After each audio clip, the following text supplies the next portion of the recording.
What is tense?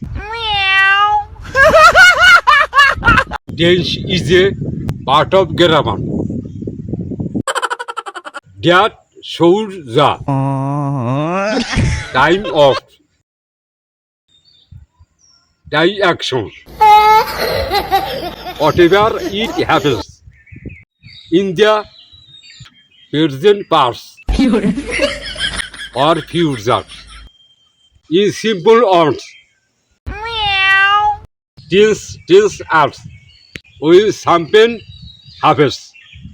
High mono type tense are there.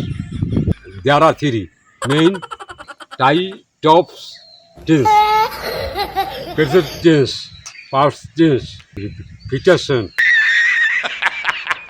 Each tense has four forms: simple, continuous, verbate, continuous.